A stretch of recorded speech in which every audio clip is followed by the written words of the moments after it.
Welcome, everyone. Here we go. This could be the world of any IT developer, but it just happens to be the world of integration and Mulesoft. Today, we will take you through an integration experience, explore a favorite tool of the integration professional, and then take you through a live demo where we design an API and code a Mule application. Today,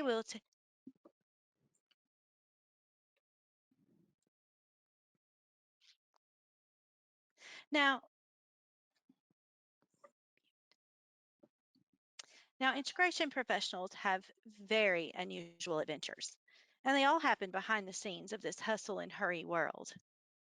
On the most recent of these adventures, the thinking of integration professionals made a difference for Naomi. Naomi is a 73-year-old grandmother who lives alone. She is witty and spry in her golden years, but her sons, they still worry. They gave her a smartwatch for her birthday. They loaded her emergency contacts and set up her medical ID. Naomi loves her new watch. She wears it all the time. Last week, Naomi's watch detected a fall. It waited. It called out to her. After 90 seconds, Naomi still hadn't moved. Her smartwatch contacted her emergency contacts and 911. It played an audio message that a hard fall had been detected. The watch transmitted Naomi's latitude and longitude. Because her watch was synced to her smartphone, it also sent her health demographics and her health history. The emergency call center evaluated the call and dispatched an ambulance to Naomi's location. Paramedics found Naomi on her kitchen floor. She was awake but disoriented. They checked her vital signs and they evaluated the scene. They noticed an overturned stool. The paramedics transported Naomi to the hospital. While en route, they monitored her, kept her stable, and documented the call in the EMS electronic medical record. The ambulance arrived at the emergency room where paramedics transferred Naomi to the care of the emergency staff. Their completed patient report populated the hospital's electronic medical record. Naomi was examined. Her blood was sent to the lab and she was sent for a CT scan. Naomi was admitted for observation. The hospital electronic medical record now had the health analytics from Naomi's smartwatch. The 911 notification was time-stamped. Doctors knew exactly when the fall was detected and how long it took for paramedics to get to her. The EMS vital signs now accompanied Naomi's current vitals, and the lab and CT results had also populated. Doctors used all of this information to perform a differential diagnosis. They determined that Naomi's fall was an accident. While changing a light bulb, she slipped and fell. She had no measurable changes in her heart rate prior to the fall, which confirmed that she had not suffered a cardiac event. Her blood work was normal, showing that she had not sustained heart damage. Her blood work also showed that rhabdomyolysis and hypothermia had not occurred. The quick response to her fall prevented that from happening. She wasn't on the ground very long. Her CT scan was normal, and nursing notes revealed that Naomi was alert and oriented ×3.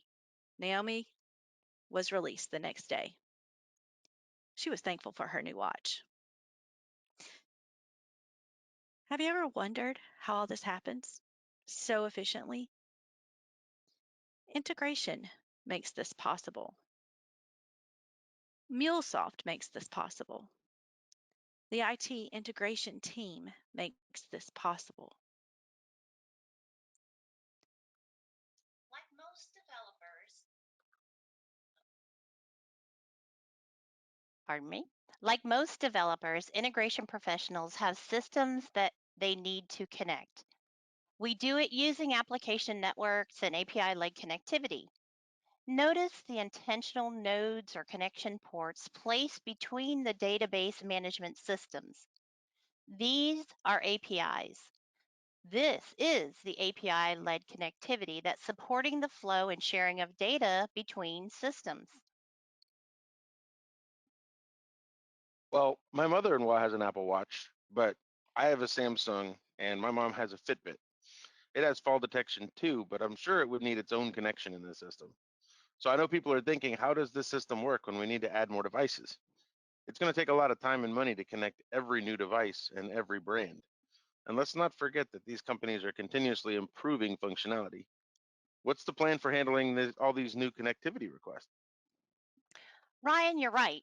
If we only rely on custom coding and building each new project from the ground up, the addition of one device or one code change impacts the entire application system.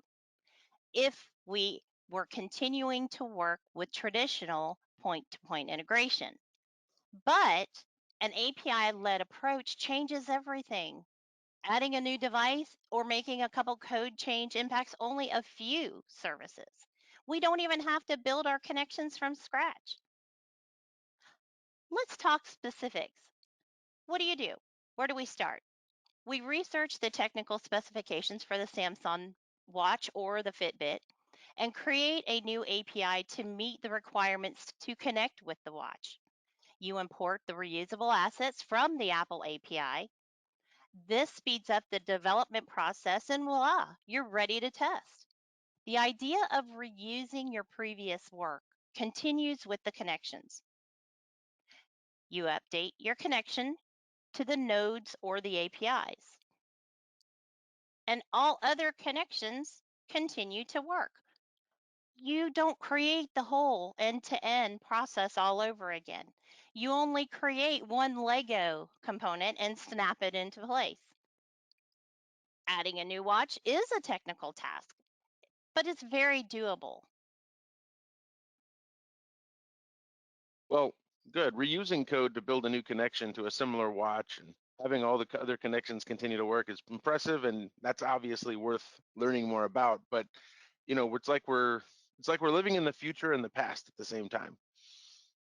Well, that's true. I can see that in a way, but exactly what do you mean by that? Well, at one end of integration, we connect these new devices that are modern technology and they have APIs already built and documentation. Um, and that improves our feature sets. It improves the things we're able to do, and possibly, as we've seen, saves lives. Now, at the other side, we have these old systems that have been up for a long time, that are on old technology, that still have all of our data in them and collect new information, and they're not using modern APIs with documentation. So it seems like how much work it is to access this data is going to make integration with newer technology difficult. I can see what you're saying, Ryan. Systems like an AS400 server, I know what you're talking about. Yep. We had one of those legacy systems at the hospital where I worked, and I remember when the estimations came in, that it would be like 3 years and $3 billion to get our data out into some kind of usable form.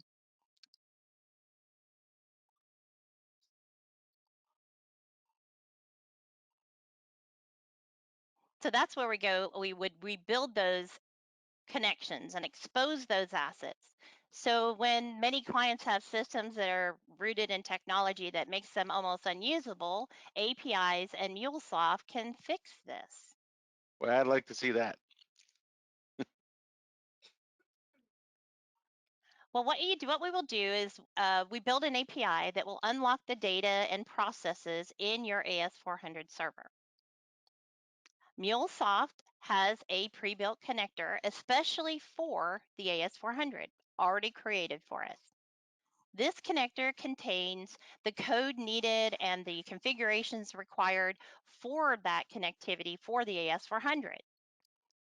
So we already have an API that we can use that connection for in a relatively short period of time. Then it can be accessed by other systems because they can communicate with that API.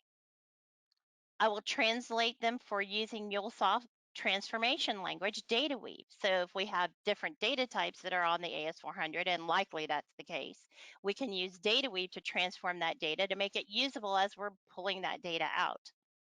The best part is you don't have to build a gazillion new connections.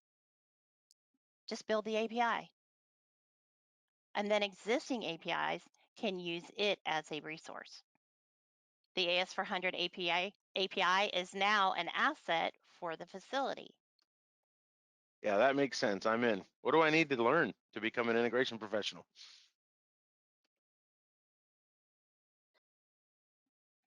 Integration impacted Naomi's medical outcome.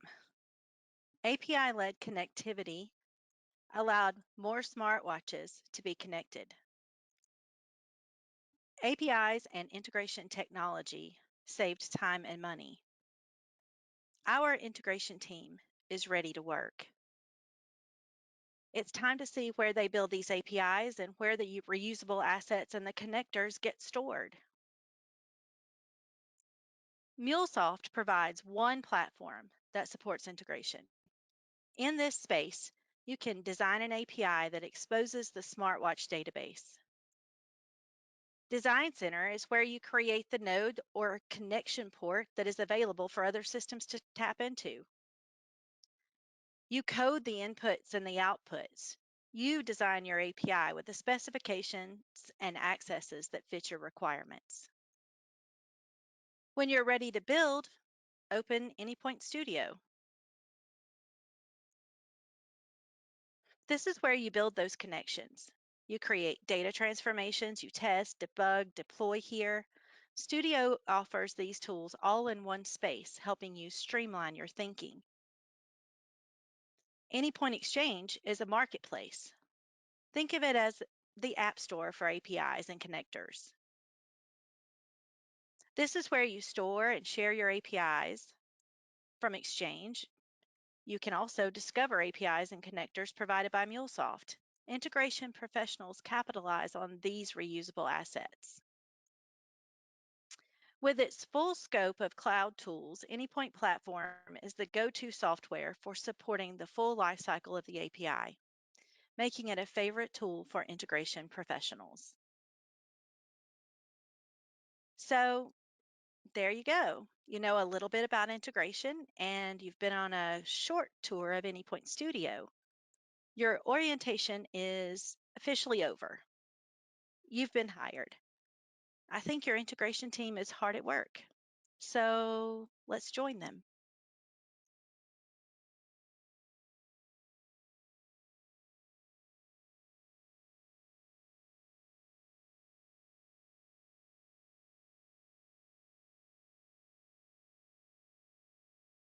Okay, so team, let's get started here. What we have gotten is some requirements that we know we need to be building out a patient API.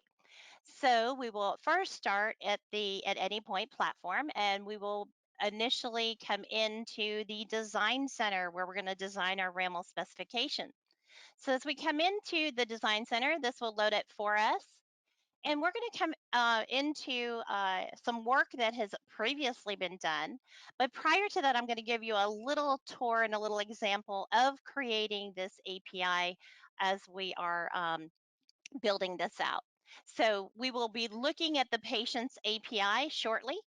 But I'm going to show you the process of how we would create a new API. So we're going to click New, come down to New API Specification. And we're going to title this just as a test so that you can get an idea of the way this is, how we will be designing this. And notice that we do have different languages that can be used for our specifications. In our case, we're going to be using RAML. We also support OAS, which is the other language of choice. You may use JSON or YAML for that. But sticking with the RAML, we click Create API spec or specifications. And once it does, it brings us into our coding environment. This is where we will be able to code and build out our API from here. And just as an example, we will be able to, I'm going to show you a few things here to give you a feel for the design center and coding in RAML. Now, there is quite a few shortcuts that we use to make this work develop much faster.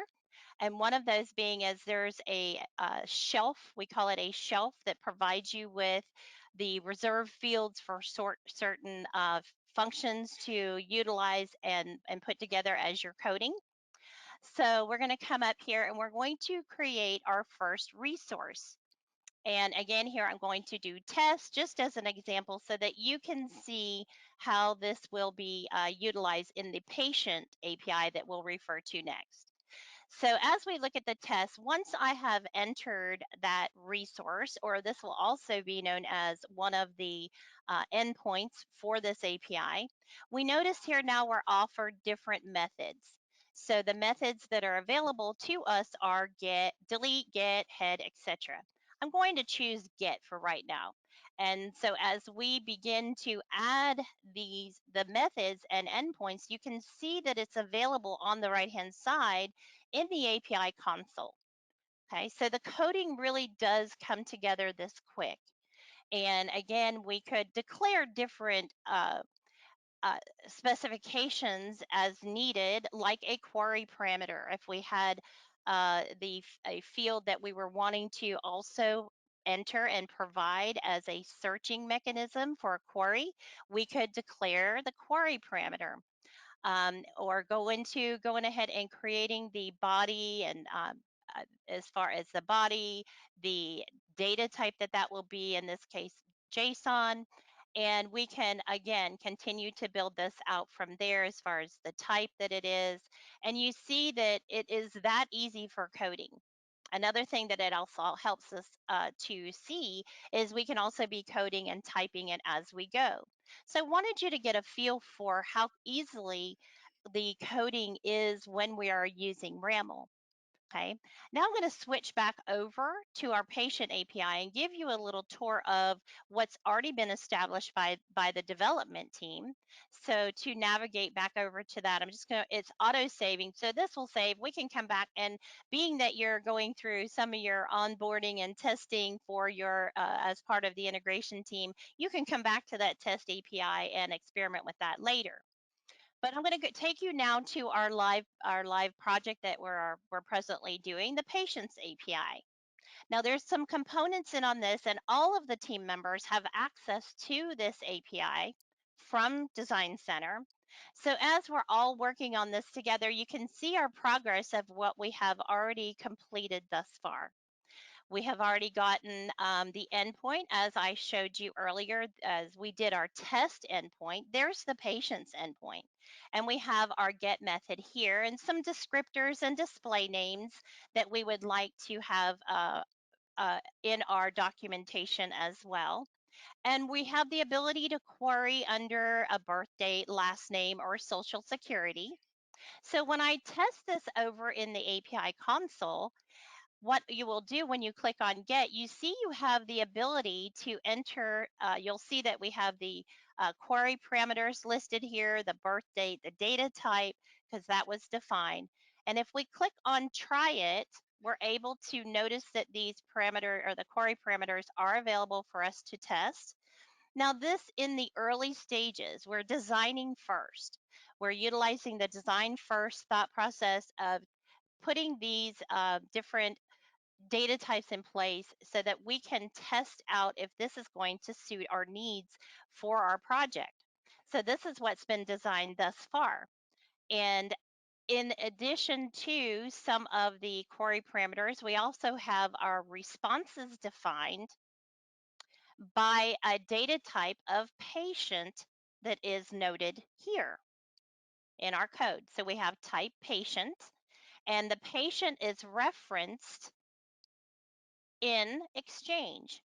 Earlier on, I had the team already brought this in from Exchange, and this is coming from a RAML fragment that was predetermined. If I click on this, you can see the data types associated and the key name, the data type that it will be for this RAML fragment. This is a reusable piece of code. And in our story, when we talked about reusing some of that code, this is partly what we were talking about, in addition to some other code that we can reuse. So this is going to provide us with not only the data that we need for Naomi but also too for anyone else, if we're using a different type of watch, this is standardized where we can use this and just change our API specifications based on the kind of input that we are getting for in regards to that watch, the other watches, as far as that goes. So this patient API has been, or I should say fragment, has been brought in. And the way that we located that is we went to Exchange, and we went to where we could search in Exchange. And what this does is ties you into many reusable assets that are available not only in your organization. The patient's API was created in our organization, but if this is searching in Exchange for the entire availability within Mulesoft. So if we click on, we can see we can check in Mulesoft or within our organization. We have a WebAge webinar organization here that we created this for. So if we were just looking for a customer, even customer related, we could search and find fragments. So this is the source of a lot of reusable assets that are already available. And so we could bring these into our project. So like I said earlier on, we had done that for this patient RAML fragment. Now I'm going to go back to the root file. This is where I'm working to build it out, but I wanted you to see where this information came in. And then we can set this up with examples so that when we're actually testing this data out, we've got example data that's right here in the design center that we can test out our outputs to see if we are getting the desired output. Those were created by some of the development team also to have these example patients that are listed. So we can see some example data that's here that you'll see this rendered when I actually test out that get method. So again, that's what is listed here is example data in our RAML specification as well. So when I click on the get in the API console, and I do click on try it, I don't necessarily have to. These are not required fields to put in the query parameters. And I send in a request for that. We see the output data. We see that it's structured. I, in this case, requested all of the patients that were in this particular example file. And so we do see that it is rendered here. Okay. Now, one thing that we're going to do as a team now is we're going to go ahead as we go back to our summary where we can see the different resource and method pairs we have here. We have the patients, and then we also have where we can query by a patient ID as well. And so our mission today, what we're going to be doing right now is adding a delete method to this. Okay, and we only want that delete method to be deleted by a patient ID. So we're going to come down to the patient. Let me show you this a little bit better. We have the full structure of this. We see the patient's resource here and the get method, and then we can come down and see the post method here. And now we have the patient ID, and this is indented that lets our the editor here know that it is a extension of the patient endpoint. It's a patient ID, in which we would need to provide that information so we're in the right place. And notice if this is out of alignment and I backspace that alignment, this makes it its own endpoint. So this indentation is part of what is declaring and identifying what your endpoint completely is on your API console. So to add a delete method, I'm just going to go ahead and start down here. Adding the alignment in the correct location is important. I'm going to bring up the shelf so you can see how this works with the shelf. We'll do some coding by hand, but also utilizing the shelf. So I have my cursor in position. And another intuitive thing that's helpful with the shelf is depending on where my cursor is, it's going to change what it's offering me. Okay, so that's another safeguard. Those of you all that are on the integration team that are newly starting to code, you're going to have a friend in this because it's going to help you guide your way as you're going through what you need, what your offerings are on the shelf. So we're going to click on the delete method. notice that it goes ahead and it brings it down to your next level, the next line, and I want to declare what the responses are going to be in this case. So I'm going to choose responses, and then I'm going to choose a 200. And also next is body, the body, and I'm going to declare it as an application JSON. And I'm going to go ahead and set it as an example and just give some kind of a message here. So I'm going to say, okay, patient record successfully deleted. Okay, so there's the message we'll get after that has completed the process. And notice it is saving it here, and there's some debugging and stuff that is part of this feature. I won't go into that right now, but there's some project errors that can be exposed here that is very intuitive to help you to very detailed to help you find any problems with your code. But let's test out this new delete method here. We'll click again on the try it, and we'll come down and give it just a random ID. It's not going to be anything that is hitting a database right now anyway. Again, we are designing. We're just designing the specification, and this is what we would receive when we had successfully deleted that record, a 200 OK, HTTP response code, and then our message that it was deleted. So we have the team previously tested all of the method and resource pairs here. So we know that it's error-free. Now we're going to go ahead and click and move this into Exchange, where other developers can pick this up and continue the building and development process. So I'm going to click on Publish to Exchange, come down to Publish to Exchange as well. And what it's going to do is offer me an increase of our asset version. So to follow semantic versioning here, I'm going to increase it to a 1.1.0. For those of you, Mulesoft does use semantic versioning, so you would appreciate and know that it has a version system already built into it. The life cycle state is stable. We tested it. It's ready to be developed a little bit more so that it may be consumed. If I wanted to restrict users from using this at this point, I could put it in development status. And what that would mean is they would not have access to use this API until I released it as the developer or any of us on our integration team. Okay, so now I'm going to go ahead and click Publish to Exchange. And this is going to, again, bring it into our Anypoint Exchange, which is the repository, as Angela told you about, is a repository kind of like the Apple App Store, you know, where you can go and see what's available out there that you might want to use. And it has completed, so we'll click Done. I'll go ahead and go to Exchange. Go to the asset list first. And once we do, when you're in Exchange, it brings you first to your organization. And these are two assets, the one we just published, and this is that fragment that we created that I showed you earlier. And it had the fragment listing here. Go back to our patients API, and here we can see this is details in regards to our patient API.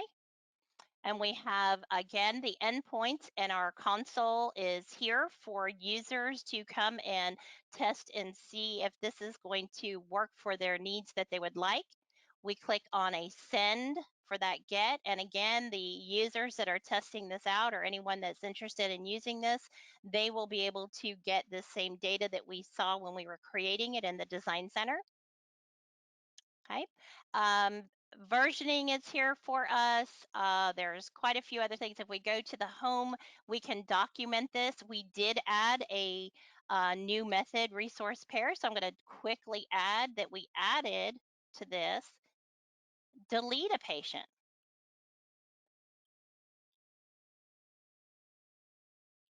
Okay, and then we're going to publish that change there. And now we've got it ready to use.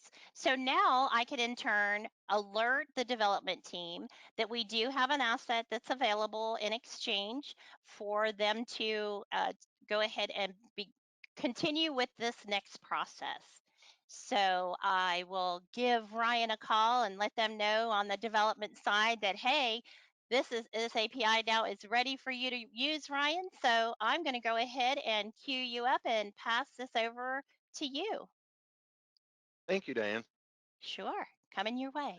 This is a for what I think many of you have been watching here is at a very detailed. Diane showed you a software development level way of looking at building integrations, and as many of you know, at the integrations are at the in between all the many systems we have. So I wanted to point out a few things that maybe from a lower level software development process, this approach to integration embraces modern software development practices at every point of the process. Diane designed an API. Why did she design an API? Well, when you want to make your systems work together, where do you start? Well, one place you can start is at the specification of how do they talk to each other. So she built one. This is the Patients API and Design Center. And what I want to kind of show you a couple of signposts along the way, that this isn't just architecture work. It is architecture work. You're building real REST APIs. You're designing them specification first, not code first. And the API spec itself lives in a Git repository. This Git repository is treated with the same level of maturity that modern software developers use to manage all code. But this code is specifically for the interface that we're going to use to have our systems talk to each other. And we publish it into Anypoint Exchange, which is a modern software artifact repository. So let's go there. And Anypoint Exchange, it has a web interface with documentation because many of you, well, just think about the processes you're using to manage your software documentation. You might keep them in SharePoint. You might, this is an actual canonically organized software documentation repository that's attached with version numbers to the specifications we've developed along the way. So Diane released a new minor version according to semantic versioning of the API here. And here is the documentation that we're attaching to that release of this particular API. Okay, great. So now we've got the boundaries, we've got this nice specification for Patients API developed. We certainly at some point do need to make some software work, right? So I'm going to open up Anypoint Studio and we're going to do that from scratch. So this is just an example of what you would do to make an integration actually function. So I'm going to create a new Mule project. Mule is the programming language we use to design integrations using API-led connectivity. I'd like to spell it properly. There we go. And what you'll see immediately is there's a way to import an API spec from Exchange right at the beginning, because I am designing my application to the specification that we agreed on with our consumers. The one that Diane she just added the delete method. So we're going to go implement a delete method. I did not start with code. I started with an API that she designed. So here it is. I'm going to search, and this IDE environment searches Exchange. So there is the Patients API that Diane just created, and you'll notice when I press add, I get a version selector. And there's 1.1.0, the new version she just released. And I'll press finish, and it's going to create me a new project. Now, what this project is a Mule application. And a Mule application is like many platform as a service type applications, like a Lambda or an App Engine or an Azure function. We're designing some code that is standalone deployable artifact, and it's going to get deployed somewhere, maybe in the cloud, maybe on your own premises. You can run Mule however you need to run Mule. So we're just designing the code that will run somewhere. We're not coupled to the place the code needs to run. What we are coupled to is the API the code needs to implement, down to the semantic version number, because that's the most important thing. This approach to software development has identified priorities. We think the specification, the interface, is the highest priority design artifact. And now we need to, of course, go make the application work. So it generated an application here, a lot of more goodies for the software developers in the crowd. This is a pom.xml, so it's using modern, it's built on a Java platform. You don't write Java mostly. You mostly write another programming language called Mule, and you're actually looking at that programming language on my screen right now. This, I know it looks like diagrams. I'll show you quickly. It does have syntax behind it, and it's based on XML. And for the Java folks in the crowd, that is a Spring DSL, so it runs on top of the Spring framework. You don't design your application at that level. You design your application out of these items called flows. So here's the delete method that Diane just added. it's a flow. If I showed you that in XML, let me do that. Go to XML. It looks like this. So here's the flow for delete patients based on ID. And right now it just has some stub code in it because we only used the example that Diane has provided in the API spec, right? So what a flow is, it's an event processor. The first, I guess, difference between programming integrations in Mule and some other ways of doing integration is Mule is an event-driven programming language, and flows are they start up and they're resident in memory and they wait for events to occur. In this case, the events are going to be HTTP requests. So an HTTP request is going to come into the application here through this router. This is just like in other languages, we have URL routers. This is the Mule one. It's called an API kit router, and it's going to select the flow that's going to run based on the HTTP request that was received. In this case, it might be delete patient. It might be to add a new patient with post, and that's the one we're going to look at next. Let me make my screen a little easier to see. So depending on what HTTP method and path and query parameters and MIME type have been provided at runtime, the application is going to select which one of these flows is going to be executed.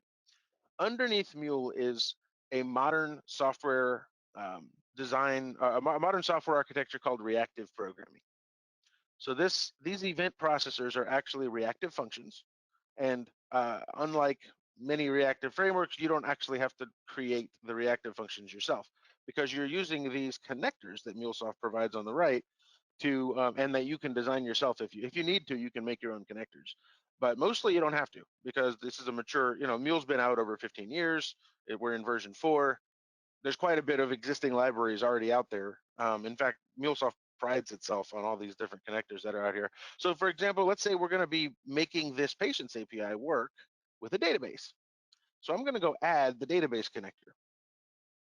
And what that does is it adds a dependency. The application will now have a new dependency on some libraries, including which database library I want to use, like PostgreSQL, or maybe I want to use MySQL or Oracle or Microsoft SQL. They all work. And I've added this database connector.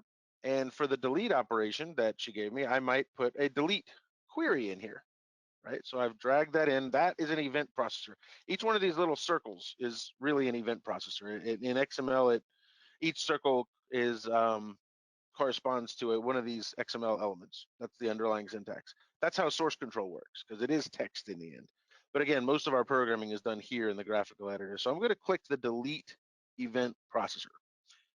And down here, you'll see there's some configuration for it. And I'm going to make it say delete patient. And we would put in a SQL query after we define our database connection details here. This uses connection pools and streaming and all the modern software development artifacts we need to make a real database connection. You handle that there. And then what you put here in your event processor is your actual SQL query. So we're going to delete from patient table where the ID is equal to, and then I'm going to put a little parameter in here like ID, right? And I'm going to then define the parameter in a language we're going to see more about soon called data weave. So let's do that. I'm going to do ID, and we're going to say the ID comes from the query parameter patient ID. So you'll see attributes dot, see this language of data weave it's an evaluation language. So I have design time assistance from HTTP because of the RAML that Diane provided. The specification that Diane did here that identifies the patient ID URI parameter, for example. Oh, I'm on 1.0. Let me go to 1.1 where the delete method exists. There we go. So if I go to patient ID, there's a delete method, right? You see she named a URI parameter patient ID, and you can tell that because it knows it's a URI parameter here in the documentation, right? Patient ID, it says it's a string. You can specify that more carefully. But because she did that here in my editor, I'm going to have attributes.uri parameters, attributes dot, where is it? URI params dot patient ID, like that. And what this will do is because I used ID here, that's going to map to the ID parameter in my query, and it's going to take the patient ID from the URI.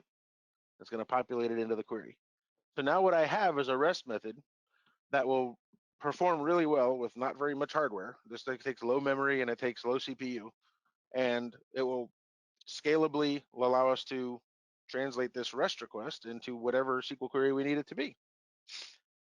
So that's what the language of Mule is, and that's what flows are. You build your integrations out of flows in the Mule platform.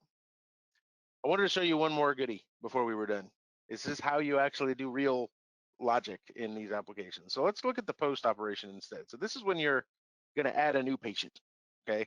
So you imagine, I'll probably put it here, you're going to do an insert statement instead of a delete statement, right? But maybe what I'm inserting takes a little more logic than just taking all the fields. So what I like you to see over here is on the left side, if you look closely, you can see all of the fields that came from the RAML that Diane defined. A patient has an allergies and a first name and a last name and a patient ID and a birth date. And my editor knows that those fields exist, even though they're coming in the request body in a JSON format. I didn't have to define any classes or annotate anything or make any mapping files. The RAML data type informed my editor exactly what that type needed to look like, right? And this is the language data weave here on the right. So you'll see, I'll hit a little preview mode here so you can see. And let me add some sample data so that when we edit this, it'll make more sense. So here we go. I'm going to take, I actually have a nice patient that Diane helpfully prepared for me before this session. There we go. And you'll see here's some input data that I might be working with. And you might be working with this at some point. And you're going to design a transformation. So you don't want to get this message over here. Maybe you actually want it to show the patient dot, or it's not a patient, it's a payload. When the message comes through a flow, the main part of the message is called a payload. So we're going to refer to the payload here.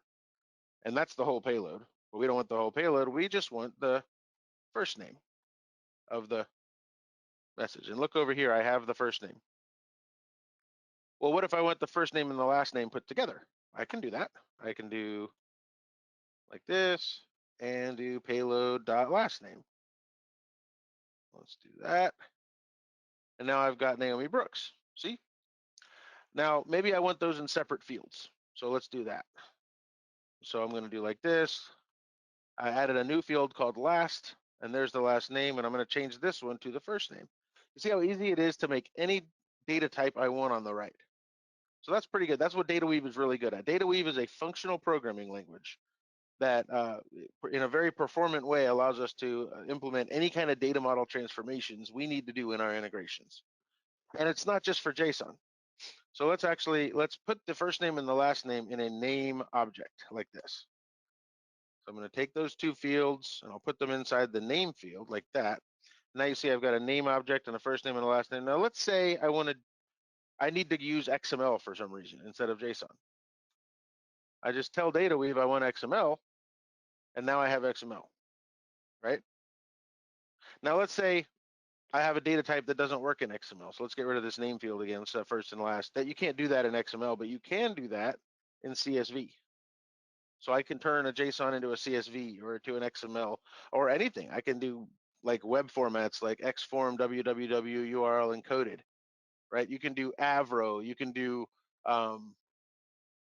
flat files. I did on a recent project. I spent some time building fixed width files that corresponded to a COBOL copybook using this same language that I use to turn JSON into XML and JSON into JSON, etc. Right? And it's not just about text. So here's my first name, last name in for Naomi. Maybe let's say we want to get her birthday, right? So I'll go payload dot birth date. Okay. And that's not her birthday, that's her birth date. That's not very good for a greeting card. So what if I want to transform that? So what I'm going to do is I'm going to parse that date. And this is how you do parsing in data. We've used the as operator. And then now it's a date format so that now I can format it back into a string any way I want. So let's say I just want to see the year. So there's 2019. Or let's say I just want to see the month. So, oh, that's minutes, sorry, month. So there's 10, right?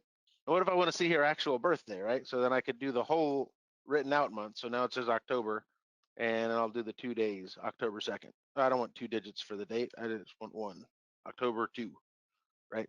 So now I have Naomi's birthday from this. You see over here, her birthday looks like this. Now it looks like this, and you saw me write that code. This is actually what it's like to do integration with DataWeave as your transformation language. and with Mule event-driven programming as your integration application type, and then RAML or OAS as your API specification language um, for integration. So I think our orientation is complete. I'm ready to give it back to Angela.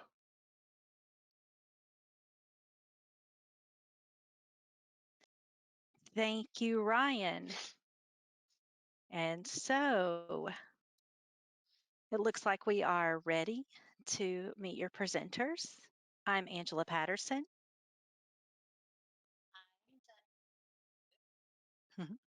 Audio problem, Diane.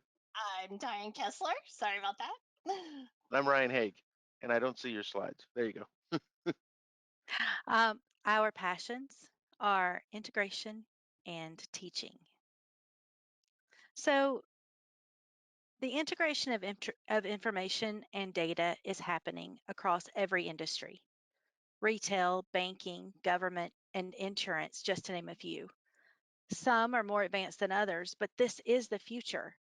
IT has figured out how to connect systems with order and structure and logic and efficiency. We have thousands of connections to clean up and revamp. As an integration professional, you code with RAML, you code a Mule application, you create data transformations by coding data weave. You are needed. Companies need the developers and the doers and the technicians to understand why their decisions matter. Becoming an integration professional is doable.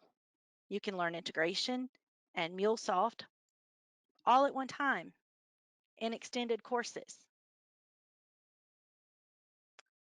But you can also learn it in smaller chunks. The work of an integration professional is important. You create connections based on technical requirement. You consult with people to figure out what they need. You build relationships between systems, between people. So you make sure that the right people have the right information at the right time. Think about it.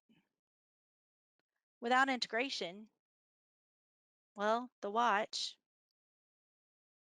I don't know, I think the watch is just a watch.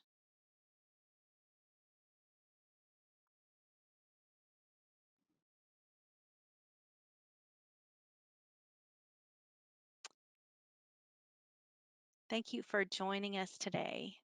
We hope that you have been able to get a lot of information about Mulesoft and integration. And I think we're going to open this up for questions you might have. I know Ryan and Diane and I are all here. There's a questions panel in the webinar software where you can post questions.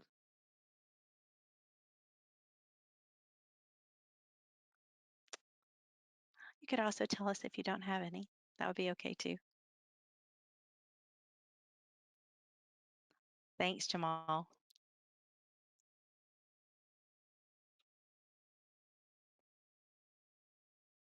Yes, in addition to questions, you can put comments. We appreciate that. Okay. Well, if there aren't any other questions, we'll go ahead and thank you again for joining us today. And what we would like to do is, refer you to your WebAge sales representative. And we hope you all have a wonderful day. We did get a question. Oh, we got a question. Oop, we missed it. Very good. So I will be the question reader and you can answer it. Okay. It says, does your platform, first of all, it's not our platform. We're just like you guys. We don't work for Mulesoft. We just like to use it because it's good at it. So does that platform, Anypoint platform, support end-to-end API management? Who wants to answer? Yes, it does. Yes, it does. The entire life cycle. So yeah, there's a whole part of the Anypoint platform that does API management. It's an additional purchase. So when you can buy it without API management, or you can buy it with API management. And if you get that part, it gives you an operations screen where you can edit, you can identify all the APIs, you can assign policies to them and monitor them. And then you can, if you need to, you can also have it generate proxies to sit in front of APIs that are not hosted in the platform. There's actually been some new features released recently called Anypoint Flex Gateway that make it a little bit more affordable to manage APIs that are not Mulesoft hosted.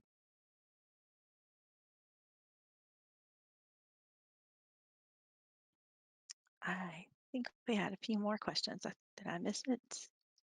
Yes, excellent. Do you have a lab space for prospective customers? We're building one. It's called Beyond. Keep an eye out for the lab space. Mm-hmm.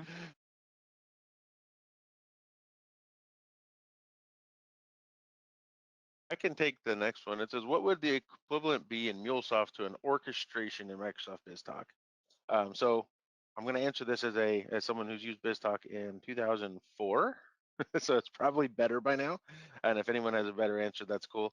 There are orchestrations in Mulesoft, meaning processes that do workflow and allow you to route things between APIs. They're called process APIs, and you use the same tools you just saw me do. Mulesoft and this platform do not do long-running business processes, things like cases that have that like if you had an expense report that would be approved 2 weeks later, you would not use Mulesoft software to implement that case management feature. Salesforce has one, and there's many competitors that have one. And Mulesoft, as an integration platform, will plug into those for that part of the features. Yeah. So in terms of EDI, Mulesoft does that part just fine. I know Biztalk does EDI. There was a duplicate question as well about lab space. Now, one thing that They really MuleSoft does, went beyond. yeah, I know, and that is forthcoming. But you can set up a trial account on any point platform that is free, 30-day trial period. So I urge you to check that out to go through some of the steps that we went through and also look at our courses and on WebAge that will actually guide you through instructor led.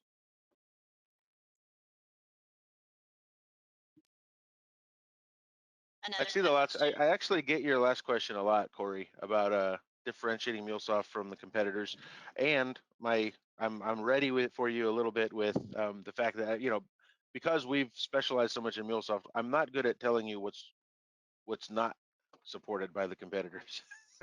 They might do a lot of things I don't know about.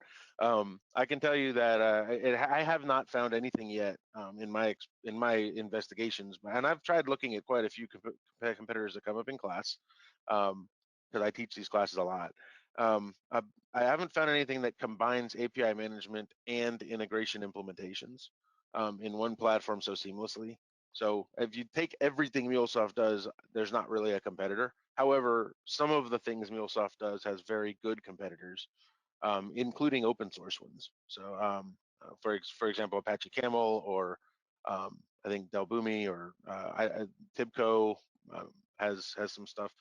MuleSoft is very good at exactly what it does, and as you get to the to the competitors, there's overlap, and um, I'm less educated about the overlap. And you want to add anything there, Diane? Many times some of the students in my classes are there because they are assessing if this is going to be a good fit for them, and they are familiar with other products. Very much like Ryan, I too am not as familiar with the other products as much as I am with MuleSoft, and I like to get their opinion because they have been shopping different products, and it has been thus far continuous and unanimous in that the full suite that MuleSoft provides is much more comprehensive, and from what they're seeing from their point of view already. So, um, that's some of the feedback that I've gotten from others. I've done a couple migrations. So I can tell you just on the integration part I showed, I did a migration recently off of Pentaho data transformation tool, and it's just the connector library there was very much lighter. The Pentaho's it's an open source one. It's not only an open source one, but the connector, the variety of connectors was very much less with Pentaho.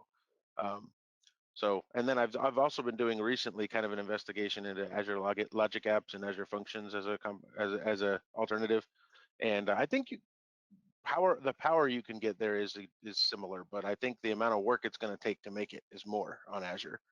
at least for me. But of course, I'm good at Mule. So that's been a little bit of maybe specifics. Very good. You take the next one. Log aggregation, Diane. Yes, you can. Mulesoft does support log aggregation. So yes, it does. Various levels. Various levels for various amounts of money. So yes, it is. there's a subscription level called Titanium that is not the entry level subscription, and it has log aggregation built into the platform. And if you don't buy that, you have to plug in your own, like a Splunk or I think Elk is also supported pretty well through Log4j appenders. And I know I've had some students tell me they've got it working with Amazon CloudTrail. So there are ways to make the lower priced option work with log aggregation as well. Yeah, we have always struggled with log file management. Yes, true. Oh yeah, logs are fun. I've been doing it in myself. I'm doing an extension of Mule at work right now about distributed tracing using W3C trace context, and that's, you know, tracing and logging are actually different, and it makes logging easier when you don't try to make it do tracing too. So you might also look at separating those initiatives. I'm just discovering this myself. So.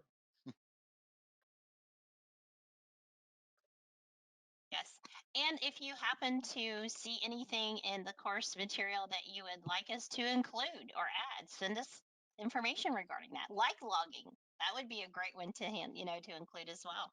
Yeah. All right.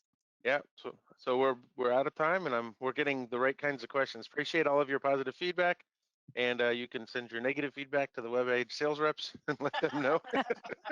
And we look forward to the next time we see you all, maybe in our promo class. Thank you. Have a good day.